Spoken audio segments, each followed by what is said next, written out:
Philippe Tanguy. Bonjour. Il y a des rassemblements partout en France aujourd'hui pour la paix au Proche-Orient. Est-ce que vous irez?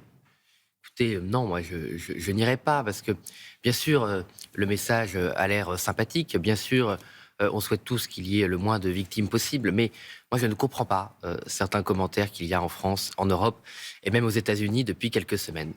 Israël a fait face à la pire attaque connue contre des personnes de confession juive depuis la Seconde Guerre mondiale, par un groupe terroriste. Ce groupe terroriste est malheureusement en position de force dans la bande de Gaza. Il cherche à le détruire, à l'éliminer. Qu'est-ce qu'on veut qu'Israël fasse? Qu'il ne détruise pas ce groupe terroriste? Israël devrait attendre que ce groupe terroriste, le Hamas, reconstitue ses forces Donc, et réattaque. Il n'y a pas Je de ne paix comprends pas. possible Mais tant qu'il y aura le Hamas. Il n'y a jamais de paix avec un groupe terroriste. Quand le Bataclan a été attaqué, quand les Français ont eu à pleurer, malheureusement, autant de morts en France, est-ce que les Français auraient accepté qu'on fasse un cessez-le-feu avec l'État islamique ou avec tout autre groupe terroriste qui aurait attaqué notre pays? Non. Donc on ne peut pas demander à un pays allié comme Israël de faire ce qu'on n'accepterait pas en France.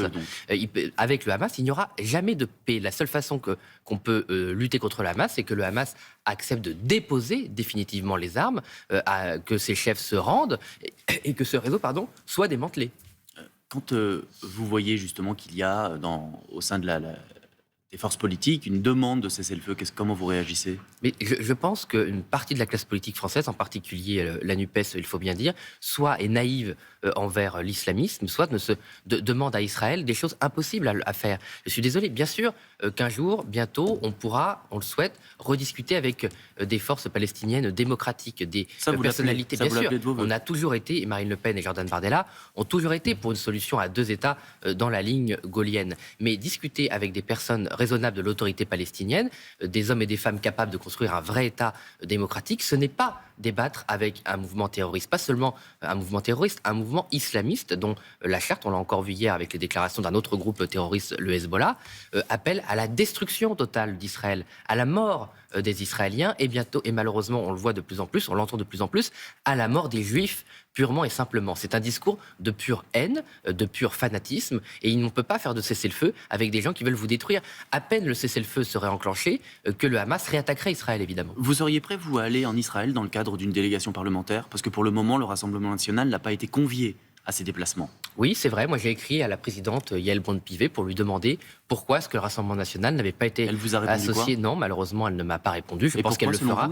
Je pense que Mme Braun-Pivet ne voit pas la réalité en face. Voilà, elle ne voit pas que le Rassemblement national est aujourd'hui le meilleur rempart, le bouclier à toutes les minorités en France et d'une manière générale à tous ceux qui aiment la liberté dans notre pays et qu'on est amis d'Israël comme nous sommes amis avec toutes les grandes démocraties. Ce qui m'a choqué, puisque vous parlez de cela, c'est que par contre a été invité le Parti communiste français. Il faut que vos auditeurs, vos téléspectateurs sachent que c'est le Parti communiste français, c'est pas les insoumis qui ont déposé une motion, une résolution pour condamner Israël en tant que régime d'apartheid, ce qui est évidemment une grave insulte à la démocratie israélienne. Donc l'antisionisme, il est aussi au Parti communiste français et malheureusement il a été invité par Mme Braun-Pivet. Aujourd'hui, il y a encore une partie de la communauté juive qui a du mal à accepter le soutien du Rassemblement national. Vous le comprenez?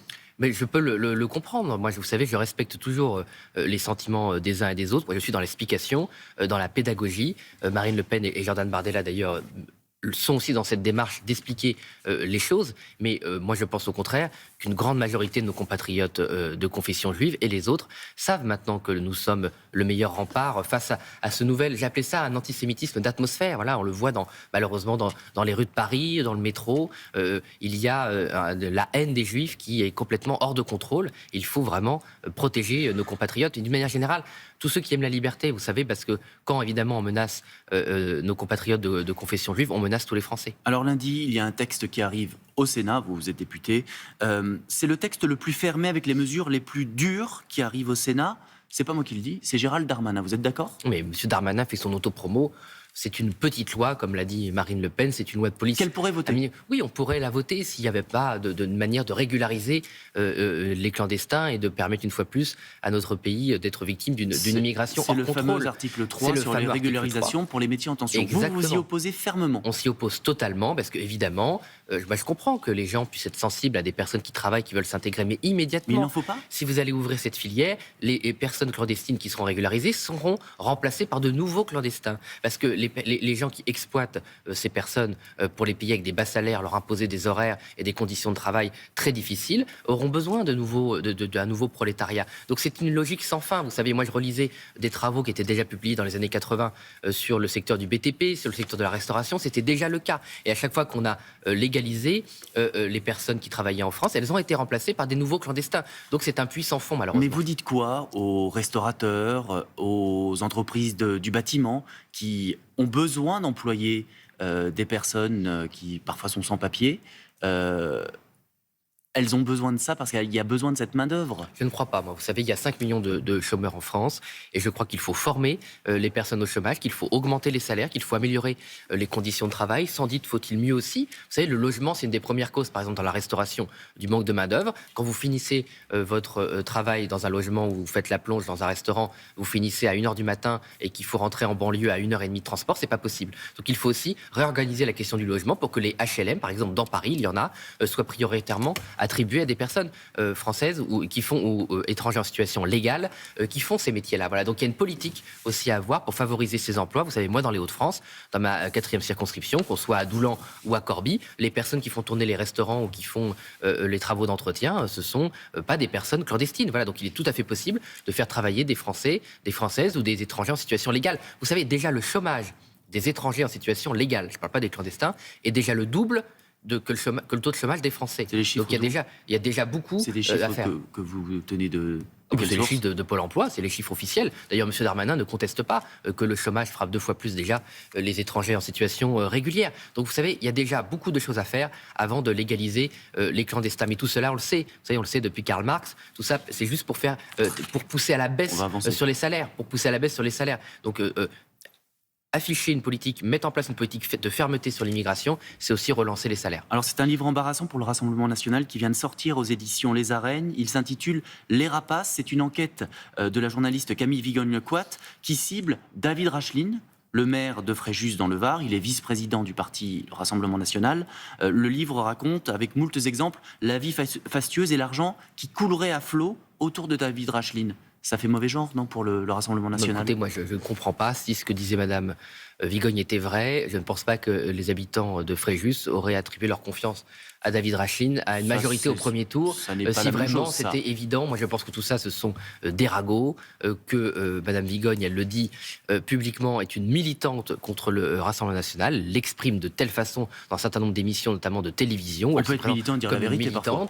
Oui, mais enfin c'est mauvais signe, si vous voulez. Moi, je trouve que quand on est journaliste, chacun fait ce qu'il veut. On n'a pas à être militant contre le principal parti d'opposition. On a juste à faire son travail. Moi, j'entends pas souvent des journalistes dire qu'ils sont militants contre les insoumis de M. Mélenchon ou militants contre le parti de M. Macron. Comme par hasard, il y a un certain nombre de forces qui sont contre nous. Bon, je remarque aussi qu'il y a toujours des livres qui sortent quelques temps avant les élections, surtout quand on est en tête. Ça n'ébrèche pas votre stratégie de normalisation? Non. Pour d'autres, la stratégie de dédiabolisation? Non, moi, écoutez, je ne vois pas en quoi ça pourrait nous toucher. Moi, je pense surtout à David Racheline, ses proches et son équipe, qui, voilà, et son honneur est mis sur la place publique, alors que rien n'indique que cela puisse vrai. Bon, par ailleurs, je rappelle qu'il n'y a aucune procédure judiciaire contre M. Racheline. Quand j'ai vu les bonnes feuilles qui sont parues dans un certain journal, je pense que ce serait le cas s'il y avait le moindre soupçon. Donc tout cela n'est pas sérieux. Alors, pas de soupçon là dans cette affaire. Éric Dupond-Moretti passe devant la Cour de justice de la République lundi.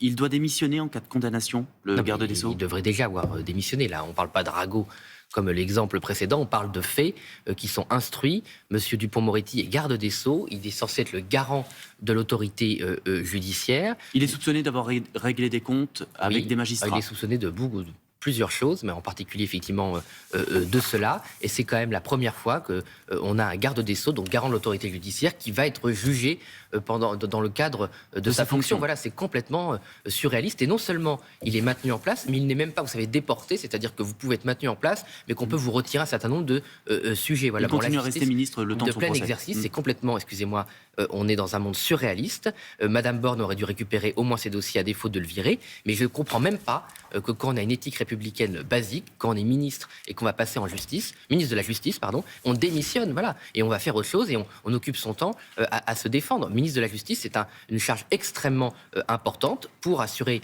le système judiciaire, pour assurer la protection de nos concitoyens, mais aussi pour lutter, par exemple, contre l'islamisme. Voilà, bon. Donc, quand vous êtes occupé toute la journée à préparer votre défense avec vos avocats au lieu de protéger les Français, moi, je trouve ça irresponsable, immoral, par ailleurs, et très inquiétant. Merci beaucoup. Merci à vous et bonne journée.